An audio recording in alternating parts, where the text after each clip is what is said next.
உலகத்திலேயே வேற எந்த நாட்டிலும் இல்லாத அளவுக்கு ஒரு குறிப்பிட்ட மரம் இந்தியாவுல குறிப்பா தமிழ்நாட்டுல அதிக எண்ணிக்கையில காணப்படுதுன்னா அதுதான் பனைமரம். உலகத்துல 2600க்கும் மேற்பட்ட வகையிலான பனைமரங்கள் காணப்படுது. ஒவ்வொரு வகை பனைமரங்களும் தனக்கென தனி சிறப்பம்சங்களை கொண்டிருக்கு. நம்ம ஊர்ல காணப்படக்கூடிய பனைமரங்களை ஆங்கிலத்தில் பமிரா ட்ரீன்னு அழைக்கிறாங்க. ஒரு மரம் ஒரு மாநிலத்தோட மரமா தேர்ந்தெடுக்கப்படுதுன்னா அது சாதாரண விஷயமே கிடையாது. இந்த வகையில பனைமரம் தமிழ்நாட்டோட மாநில மரமா தேர்ந்தெடுக்கப்பட்டிருக்குன்னா தமிழர்களோட வாழ்க்கையில பனைமரம் எந்த அளவுக்கு ஒரு முக்கியமான மரமா இருந்திருக்குன்றத நாம புரிஞ்சுக்கணும். தமிழர்கள் அதிக முக்கியத்துவம் கொடுக்கும் பனைமரத்துல அப்படி என்னென்ன பொருட்கள் தான் கிடைக்குதுன்னு கேட்டீங்கன்னா பனங்குருத்து, நுங்கு, பனம்பழம், பனங்கிழங்கு, பனங்கொட்டையிலிருந்து கிடைக்கும் கிழங்கு, பதநீர், பனவெல்லம் மற்றும் கல்லு போன்ற உணவுப் பொருட்களும் மாவழி திருவிழாவில் மாவழி சுற்றுவதற்கு மிக முக்கிய மூலப்பொருளாக இருக்கும் ஆனங்காய் அல்லது பனம்பூ என்று சொல்லப்படும் பனைமரத்தின் ஒரு குறிப்பிட்ட பகுதியும் பனை ஓலையை கொண்டு உருவாக்கப்படும் கைவினை பொருட்களும் மேலும் வீடு கட்டுவதற்கு தேவைப்படும்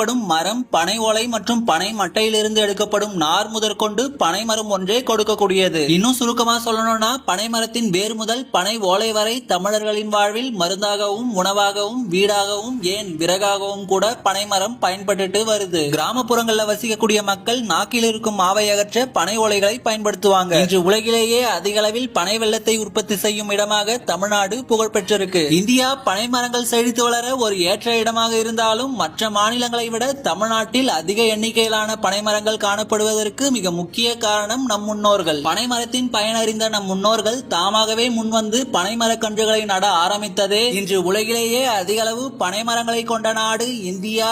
இந்தியாவிலேயே அதிக அளவு பனைமரங்களை கொண்ட மாநிலம் தமிழ்நாடு என நாம் பெருமை கொள்வதற்கு மிக முக்கிய காரணமாக உள்ளது.